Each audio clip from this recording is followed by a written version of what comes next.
بسم اللہ الرحمن الرحیم، السلام علیکم ورحمۃ اللہ وبرکاتہ۔ دوستو، میں ہوں محمد سلیم سلیمانی۔ میرے ساتھ موجود ہے میرے درینہ دوست مفتی ہدایت اللہ صاحب۔ مفتی صاحب بہت شکریہ۔ مفتی صاحب، رمضان المبارک کا بابرکت مہینہ شروع ہو گیا ہے اور آج پہلا رمضان المبارک ہے۔ رمضان کے فضائل ہم بہت عرصے سے سنتے آ رہے ہیں، مختلف احادیث سے، جمعوں میں وغیرہ، لیکن ان فضائل سے لوگ واقف بھی ہے۔ میرا سوال آپ سے اس حوالے سے یہ ہے کہ فضائل اور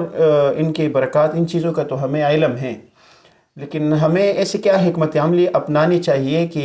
یہ فضائل اور یہ جو اس کے انعامات ہیں یہ ہمیں مل سکیں؟ جی، بسم اللہ الرحمن الرحیم۔ سب سے پہلے تو میں آپ کا شکریہ ادا کرتا ہوں کہ آپ کی وساطت سے میری آواز اور دیگر علماء کی آواز لوگوں تک پہنچی، اور اللہ تبارک و تعالیٰ آپ کی کاوشوں کو قبول فرمائے۔ تو بے شک یہ آپ نے بڑا زبردست سوال کیا کہ رمضان کے فضائل تو لوگوں کو پتہ ہے کہ بہت اہم مہینہ ہے، اور مختلف ذرائع سے لوگوں کو پتہ چلتا ہے کہ رمضان کے فضائل کے بارے میں، لیکن سوال یہ ہے کہ ہم کیا حکمت عملی اختیار کریں، کیا طریقہ ہم اختیار کریں کہ جس سے رمضان کے جو لمحات ہے، جو ایام ہے، جو راتیں ہیں، ان سے ہم بھرپور فائدہ اٹھائیں۔ تو اس کے لیے یہ ہے کہ سب سے پہلے ہم اپنا جو ٹائم ہے وہ صحیح حکمت عملی سے ہم اس کو ترتیب دیں، اور ٹائم ٹیبل اپنا ایسا بنائے کہ ہمارا ایک لمحہ بھی ضائع نہ ہو۔ تو اگر ہم آغاز کریں سحری کے وقت سے، کہ سحری کے وقت ہم اٹھتے ہیں، مرد ہو یا عورت ہو، سحری کے لیے ہم جلدی اٹھ جاتے ہیں، تو اس ٹائم میں ہمارے پاس بہترین موقع ہے کہ ہم تہجد کی نماز پڑھیں۔ اب پورا سال گزرتا ہے، تہجد کا ہمیں موقع نہیں ملتا،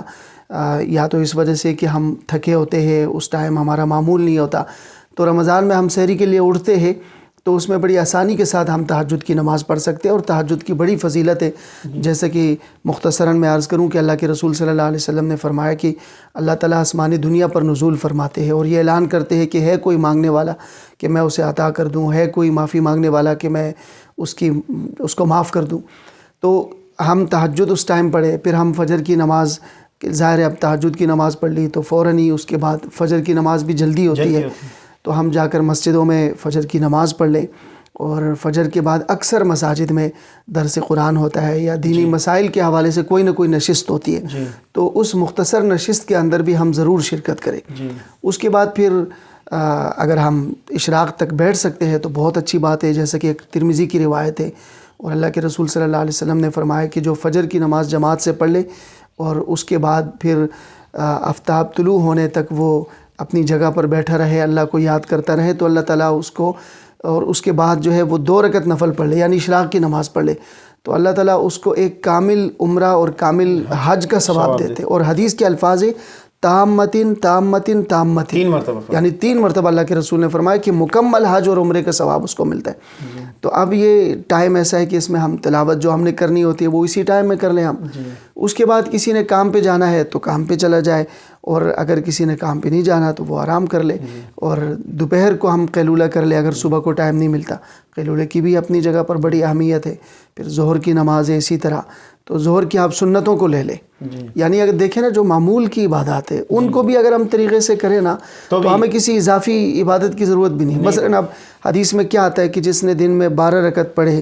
تو 12 رکعت نماز اگر کسی نے دن میں پڑھی تو اللہ اس کے لیے جنت میں محل بنا دیتے۔ اب یہ ایک دن پڑھے گا تو ایک محل بنے گا، دوسرے دن پڑھے گا دوسرا محل بنے گا۔ وہ کیا ہے، ظہر سے پہلے کی 4 سنتے ہیں، ظہر کے بعد کی 2 سنتے ہیں، اور پھر مغرب کے بعد کی 2 سنتے ہیں، عشاء کی 2 سنتے ہیں، اور فجر کی 2 سنتے ہیں، یہ 12 رکعت بنتی ہیں۔ اب آگے چلے، پھر ظہر کے بعد اگر کوئی صبح کام پہ گیا ہوا ہے تو وہ ظہر کے بعد آرام کر لے، اور اگر گھر پہ ہی تھا، آرام کا موقع مل گیا تھا، تو ظہر سے عصر تک جو ٹائم ہے یہ بھی بڑا بہترین ٹائم ہے ہمارے پاس۔ یہ فارغ اوقات جو ہمیں ملتے ہیں نا مفتی صاحب،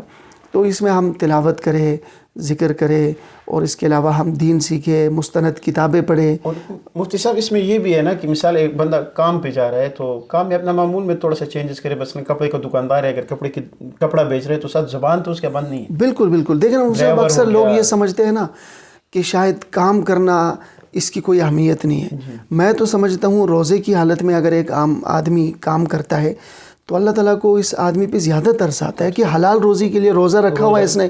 اور حلال روزی کے لیے جد و جہد کر رہا ہے تو اس کو زیادہ ثواب ملے گا. بہت سارے احباب کہتے ہیں نا کہ رمضان آیا تو ہم نے کھانے پینے کی ساری چیزیں جو ہے وہ پہلے سے خرید لی. تو میں ان سے پوچھتا ہوں وجہ کیا ہے؟ تو وہ کہتے پھر رمضان میں ہمیں جانا نہ پڑے. بات یہ صاحب ٹھیک ہے، بعض چیزیں ایسی ہیں کہ ان کے لیے ہمیں بار بار جانا پڑتا ہے، وہ تو ہم پہلے سے لے لیں تو بہت اچھی بات ہے. ویسے عام روٹین میں بھی پہلے لینی چاہیے. لیکن اگر آپ افطاری کے لیے کوئی چیز خرید رہے، آپ بچوں کے لیے کوئی چیز خرید رہے، آپ اپنی ضروریات کے لیے کوئی چیز خرید کر لا رہے، تو آپ کا کیا خیال ہے اس پر آپ کو ثواب نہیں ملے گا؟ افطاری کی تیاری کرنا یہ پورا ثواب ہے، سحری کی تیاری کرنا یہ ثواب کا کام ہے. بلکہ خواتین برتن دھو رہی ہے، صفائی کر رہی ہے روزے کی حالت میں، تو انشاءاللہ ان چیزوں کا بھرپور ثواب ان کو ملے گا.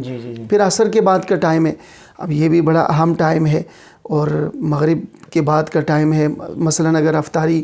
میں خاص طور پر میں نے دیکھا ہے کہ افطاری میں جو ہے لوگ نماز میں لیٹ ہو جاتے ہیں، اور اس کی ایک بنیادی وجہ یہ بھی ہوتی ہے کہ ہم نے بہت ساری چیزیں بنائی ہوتی ہے، دسترخوان کو ایسا سجایا ہوتا ہے کہ وہاں سے اب اٹھنے کو دل ہی نہیں کر رہا ہوتا، اور آدمی لیٹ ہو جاتے ہیں، جماعت نکل جاتی ہے. تو دسترخوان پر بقدر ضرورت چیزیں رکھی جائے، سمپل چیزیں ہو، وہ چیزیں ہو جو آپ کی صحت کے لیے اچھی ہے. ہاں اگر آپ نے کچھ اضافی بھی بنائی ہے تو ساری چیزیں اس ٹائم کھانے کی تو نہیں ہے نا. کچھ چیزیں اتنا بھی نہ کہ پھر تراویح میں کھڑے ہاں بالکل نہیں، کچھ چیزیں آدمی رکھ لے، تھوڑی تھوڑی بعد میں کھانی ہے تو رکھ لے جی، چلو تراویح کے بعد اس نے کھا لینی ہے. اور پھر مغرب کے بعد تھوڑی سی چہل قدمی کر لے تاکہ جو کھانا ہے وہ اس کا ہضم ہو. پھر عشاء کی تراویح کے لیے بالکل ریڈی ہو، اور بہترین انداز سے جو ہے وہ تراویح میں شرکت ہو، قرآن مجید اس میں سنائے. کیونکہ اصل برکات تو اس مہینے کی قرآن کی وجہ سے، اور اللہ نے اس مہینے کا جو تعارف کرایا وہ بھی یہی کرایا کہ شہر رمضان الذی انزل فیہ القرآن، اس میں قرآن اترا ہے، اور اس وجہ سے یہ مہینہ اہم ہے. تو یہ تو بالکل ہی جو ہے وہ ہمارا مس نہ ہو کہ ہم قرآن مجید نہ سنیں یا نہ سنائیں. تو اس کے بعد پھر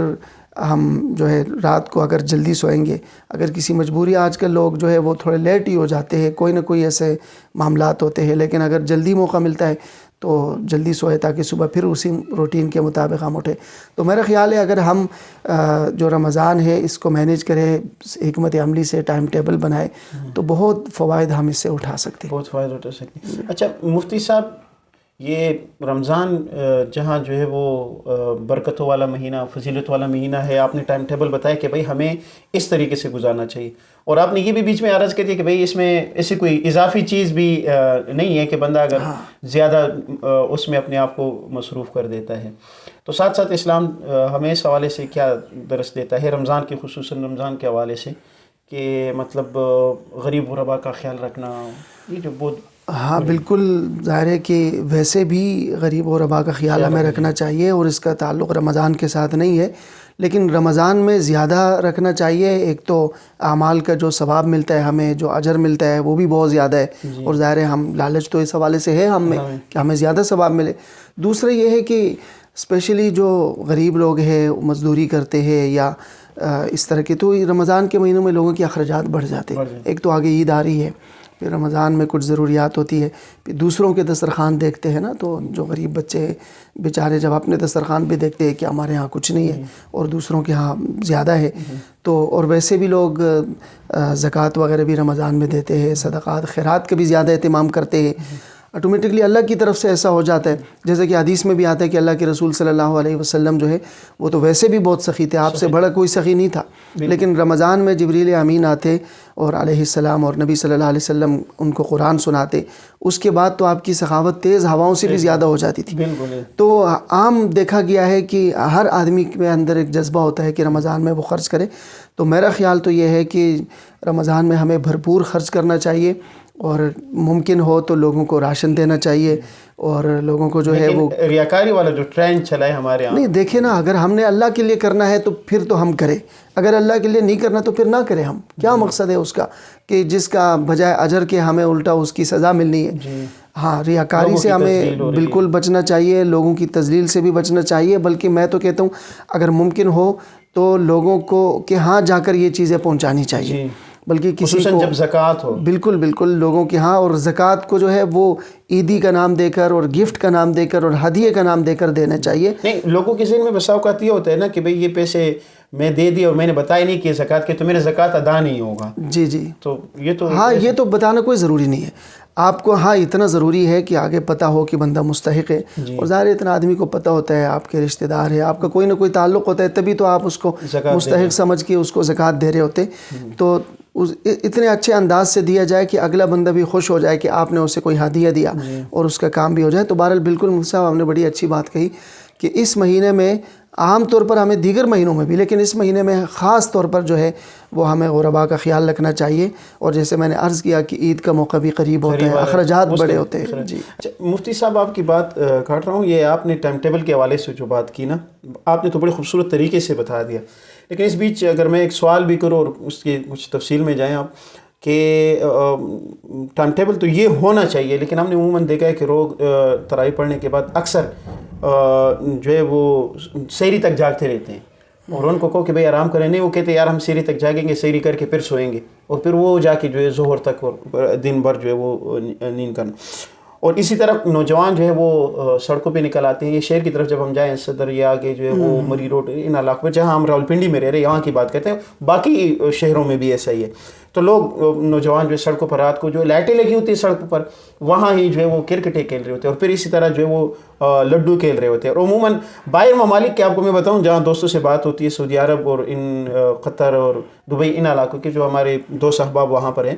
وہ کہتے ہیں کہ یار ہم تو سحری تک جو ہے وہ یہی کام کرتے ہیں، یا لڈو کھیلا یا مطلب گپ شپ میں مصروف رہے، اور پھر وہ کوئی کہتا ہے کہ میں ظہر کی نماز بھی جا کے نا، تو وہاں تو وہ لوگ تو ظہر اور عصر ایک ساتھ ملانے کے جواز کے قائل ہیں، بالکل ٹھیک ہے، تو کہتے ہیں ہم جا کے عصر اور ظہر جو ہے وہ ایک ساتھ جو ہے وہ پڑھ کے پھر عصر کے بعد پڑھتے ہیں۔ تو یہ سوال دیکھیں مفتی صاحب، یہ ہے نا کہ ٹائم ٹیبل کی جو میں نے بات کی، اس کا تو مقصد یہ تھا کہ زیادہ سے زیادہ ہم رمضان سے کیسے فائدہ اٹھائیں۔ ایک چیز میں بتاؤں مفتی صاحب کہ یہ بڑی خوشائن بات ہے اور بڑی خوشی کی بات ہے کہ ہمارے نوجوان روزہ رکھ رہے ہیں۔ آپ اگر پچھلے کئی سال پیچھے چلے جائیں نا، تو ہٹے کٹے لڑکے ہوتے تھے اور روزہ نہیں رکھتے تھے۔ اب یہ ہے کہ نوجوانوں میں بڑا شعور آ گیا الحمدللہ، اور چھوٹے چھوٹے بچے روزہ رکھ رہے ہیں، اور اسپیشلی جو نوجوان ہے وہ روزہ نہیں چھوڑتے، تو یہ بڑی خوشی کی بات ہے۔ مجھے تو یقین جانے اس سے بڑی خوشی ہوتی ہے اگر روزہ وہ رکھے نا، تو میں سمجھتا ہوں کہ اگر وہ رات کو کھیلتے ہیں اور جناب روڈوں پہ ہوتے ہیں کھیلتے ہیں، تو ظاہر کھیل تو ایک جائز چیز ہے، ناجائز تو نہیں ہے، وہ تو میں نے جو ٹائم ٹیبل کا ذکر کیا وہ تو رمضان سے زیادہ فائدہ اٹھانے کی بات کی، وہ نوافل کے حوالے سے۔ اصل تو روزہ ہے نا، روزہ تو فرض ہے، لیکن اگر کوئی جو نوجوان ہے وہ کھیل رہے رات کو اور دن کو روزہ بھی رکھ رہے اور نمازوں کا بھی خیال رکھ رہے، چلو تھوڑا بہت یہ ہو جاتا ہے کہ ان کی تلاوت کم ہو جاتی ہے، ذکر و اذکار کم ہو جاتا ہے، لیکن روزے کا جو اہتمام ہے ان کا، اور فضول چیزوں سے جو وہ بچے رہتے ہیں۔ اب دیکھیں نا، رات کو جو کھیلے گا، اب وہ میڈیا کا استعمال نہیں کر رہا اور موبائل کا استعمال کم سے کم ہو رہا ہے، اب وہ دن کو پورا سو جائے گا، اب اس کے بعد جو ہے اس کے معمولات اس طرح ہے کہ وہ